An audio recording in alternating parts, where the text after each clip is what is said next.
आपकी आवाज में आज बात छत्तीसगढ़ में निगम मंडल आयोगों और प्राधिकरणों में नियुक्ति पर मचे सियासी बवाल की। छत्तीसगढ़ में सरकार इन दिनों अपनों को रेवड़ियां बांटने में लगी है। खास तौर पर विधायकों की इन दिनों पौ आ रहा है। पहले मंत्री, फिर संसदीय सचिव और उसके बाद प्राधिकरणों में विधायकों को एडजस्ट करने के बाद फिर से विधायकों पर मेहरबानी की तैयारी है।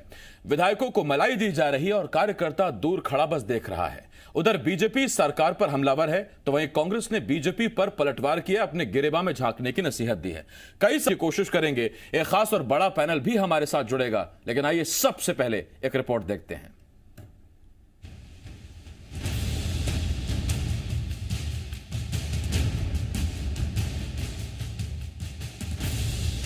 पंद्रह साल तक विपक्ष में रहने के बाद छत्तीसगढ़ में प्रचंड बहुमत से बनी कांग्रेस सरकार अब अपने कार्यकर्ताओं को खुश करने में जुटी हुई है। इन दिनों बघेल सरकार अपनों को रेवड़ियां बांटने में व्यस्त है। खास तौर पर विधायकों को तो संघर्ष के बाद इनाम के तौर पर मलाई दी जा रही है। पहले 12 विधायकों को मंत्री बनाने के बाद 15 विधायकों को संसदीय सचिव बनाया गया और फिर 10 से ज्यादा विधायकों को प्राधिकरणों की जिम्मेदारी दे दी गई। इतना ही नहीं, अब खबर है कि निगम मंडल आयोगों की दूसरी लिस्ट के लिए भी कई विधायकों के नाम पर सहमति बन गई है। बस आला कमान की हरी झंडी का इंतजार है। हालांकि सारी जिम्मेदारियां विधायकों को मिलने से संगठन और कार्यकर्ताओं में नाराजगी भी शुरू हो गई है। जहां बीजेपी ने आम कार्यकर्ता के साथ हुए धोखे का मामला उठाया, तो आर्थिक स्थिति तंग होने के बावजूद निगम मंडलों में नियुक्ति पर भी सवाल खड़े किए हैं। निगम मंडल के जो दायित्व है, ये सरकार की कार्य योजनाओं को बढ़ाने के लिए, लोगों की सुविधाओं के लिए है, न कि अपने कार्यकर्ताओं को पूरी तरीके से उपकृत करने का विषय है। तो मुझे लगता है कि कांग्रेस अपने दबाव को कम करने के लिए, कांग्रेस सरकार जो है वो अपने जो आक्रोश है उसको दबाने के लिए निगम मंडलों का उपयोग कर रही है, जो मुझे लगता है कि जनहित में ठीक नहीं है। बीजेपी सरकार पर हमलावर है तो वहीं कांग्रेस ने बीजेपी पर पलटवार किया है और अपने गिरेबान में झांकने की नसीहत दी है। कांग्रेस पर आरोप लगाने से पहले भाजपा के नेता अपने गिरेबान को झांक ले, भाजपा में मची गुटबाजी सिर फुटवल की स्थिति से निपट ले। 15 साल सत्ता सुख भोगने के बाद भाजपा की स्थिति यह है कि छत्तीसगढ़ के सभी जिलों में अब तक वो जिला अध्यक्ष की नियुक्ति नहीं कर पाए हैं। अब सवाल यह है कि विधायकों को लगातार खुश करने में जुटी बघेल सरकार को आखिर किस बात का डर है? कहीं हाल ही में मध्य प्रदेश और राजस्थान में सियासी उठापटक देख चुकी कांग्रेस छत्तीसगढ़ में विधायकों को बांधे रखना चाहती है, या फिर संघर्ष के साथियों को ईमानदारी से इनाम बांटे जा रहे हैं? सत्य प्रकाश, जी मीडिया, रायपुर। तो पैकेज में आपने जिनका बयान सुना वही खास मेहमान हमारे साथ हैं। हमारे साथ कांग्रेस की तरफ से धनंजय सिंह ठाकुर साहब और बीजेपी की तरफ से संजय श्रीवास्तव साहब भी हमारे साथ जुड़े हुए हैं। आप दोनों का बहुत बहुत स्वागत करता हूं। सबसे पहला सवाल धनंजय ठाकुर साहब आपके पास आ रहा हूं। 15 सालों में इन्हीं 69 लोगों ने तो सारा संघर्ष नहीं किया था साहब। आप विपक्ष में थे, आपने सरकार से लोहा लिया, हर बुरी चीज में सरकार को आईना दिखाया, हर अच्छी चीज में तारीफ भी की, तो उसमें सबकी भागीदारी थी। उसके बाद सारी की सारी मेहरबानी, यूं कहें कि ज्यादातर मेहरबानी विधायकों पर ही क्यों? ऐसा क्या डर है सर?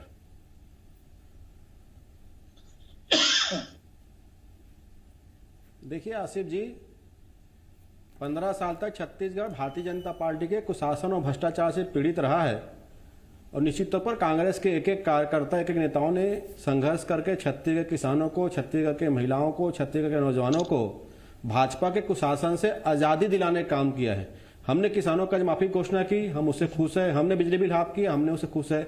हम किसानों के धान 25 रुपए कीमत दे रहे हैं, हम उससे खुश हैं। और कहीं भी किसी प्रकार की कोई नाराजगी की बात नहीं है। सभी को उनके योग्यता के आधार पर उनकी जिम्मेदारियां दी जा रही है। और अभी किसको मिला ही क्या है?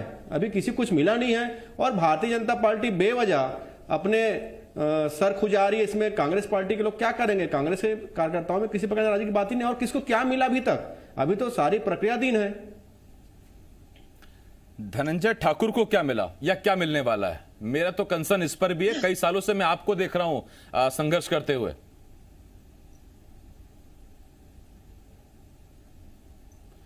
आसिफ भाई, मुझे पार्टी ने आपके चैनल में बैठ के पार्टी के रीति नीति सिद्धांतों को और सरकार के कामों को जन जन तक पहुंचाने की जिम्मेदारी सौंपी है।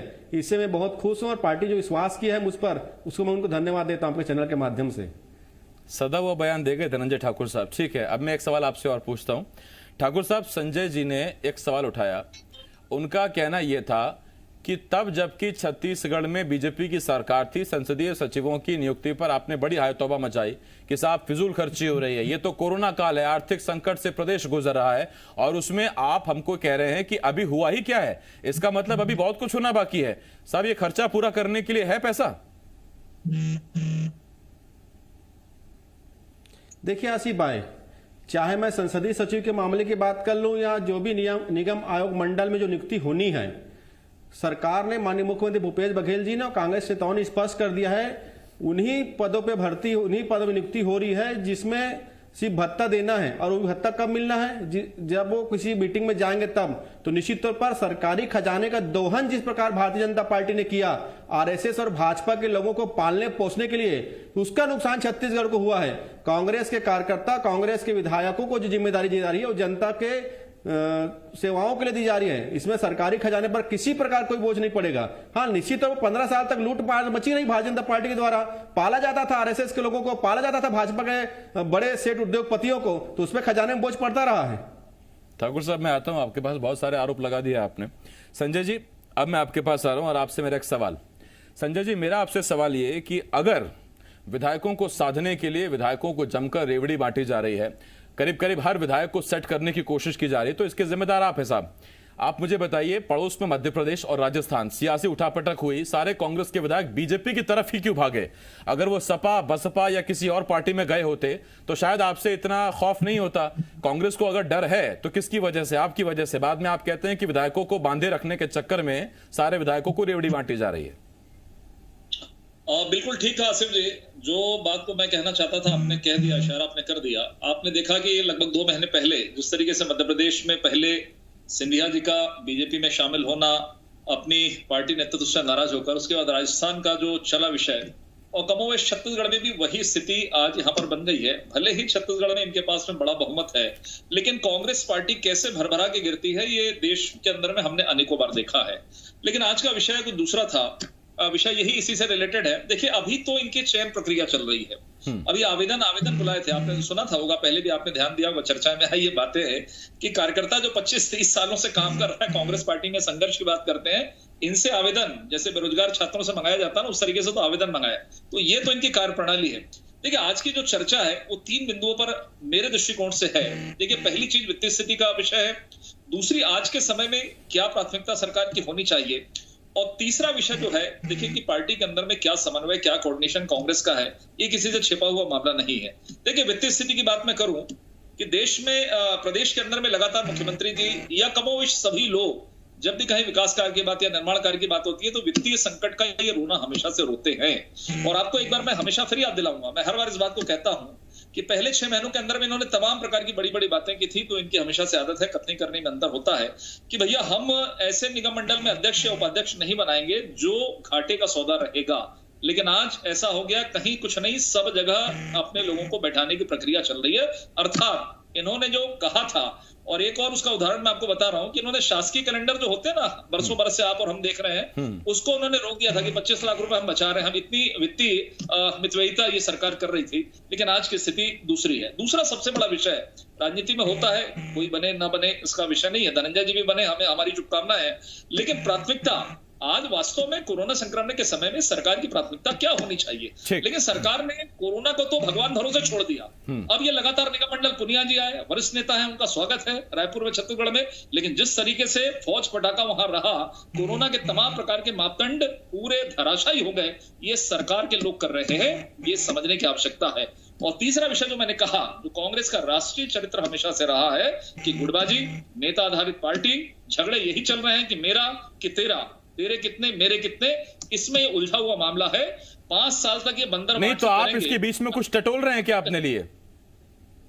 देखिए आसिफ जी, विधायकों को भी मालूम है, विधायकों को भी मालूम है कि फिर से ये सरकार आएगी कि नहीं, इसलिए विधायक तो बन गए हैं, एक आध निगम मंडल पकड़ के 2-3 साल काम कर लें।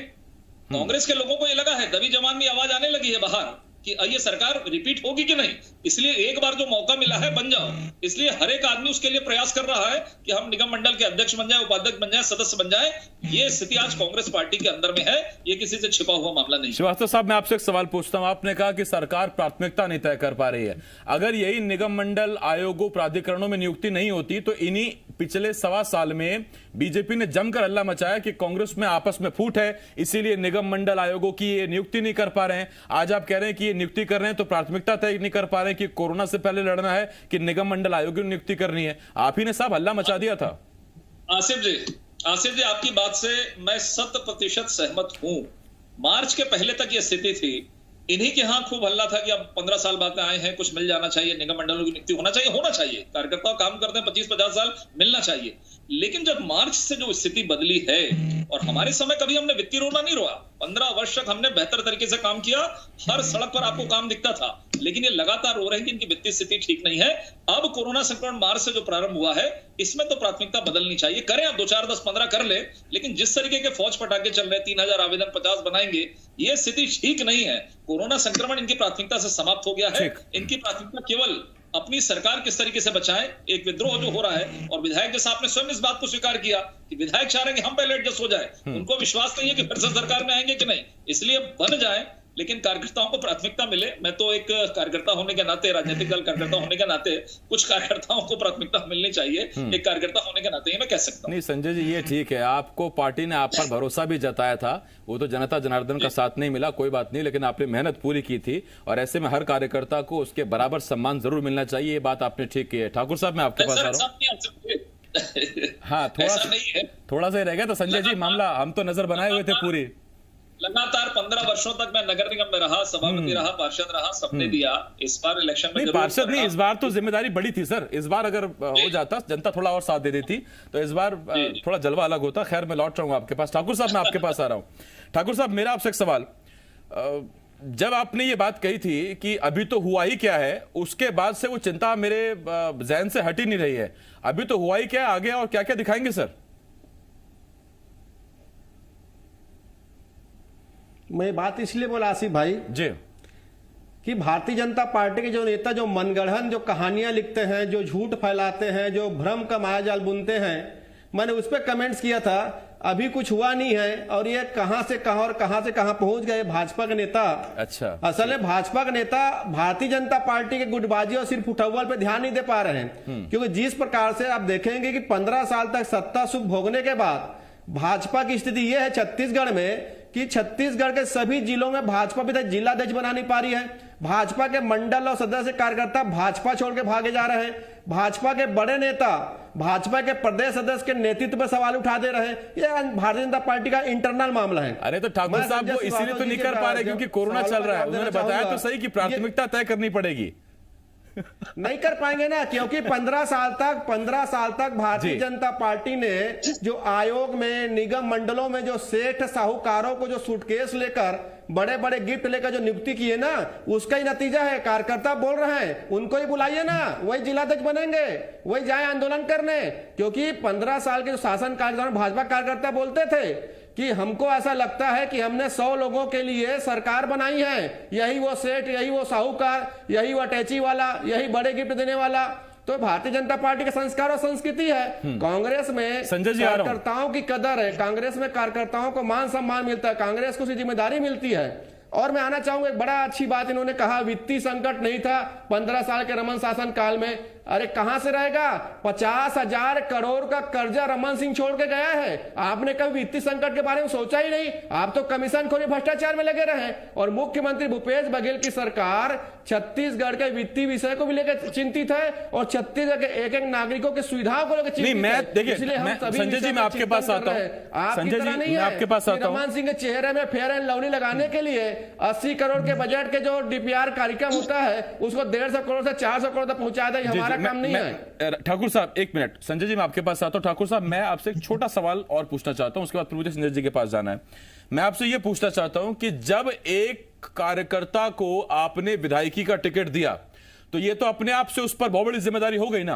अब वो जीत के विधायक बन गया। ठीक, पहली बात, उन विधायक में से 12 आपने बना दिए मंत्री, फिर जो बचे 15 आपने बना दिए संसदीय सचिव, फिर आपने 10 से ज्यादा को दे दी प्राधिकरण की जिम्मेदारी। क्या पार्टी में विधायकों के अलावा और कोई जिम्मेदार आपको नेता नहीं मिल रहा सर? संगठन में कोई पदाधिकारी, धर्मेंद्र ठाकुर, माफ कीजिए, धनंजय ठाकुर जैसा कोई पदाधिकारी आपको नहीं दिख रहा? कोई मेहनतकश कार्यकर्ता नहीं दिख रहा कि टिकट भी वही लेंगे, मंत्री भी वही बनेंगे, संसदीय सचिव भी वही बनेंगे, प्राधिकरण की बारी आएगी तो भी वही आगे बढ़ेंगे?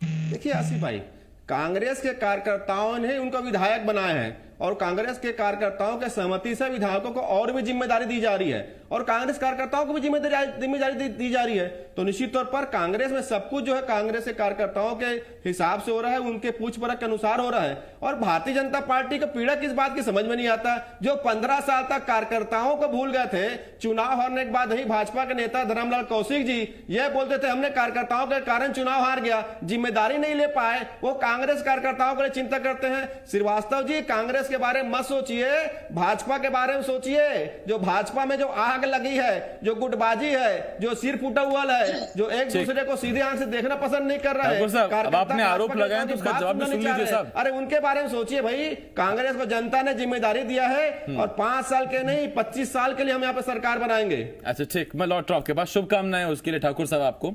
संजय जी आपके पास आ रहा हूं, 1 मिनट दे पाऊंगा आपको, बोले सर।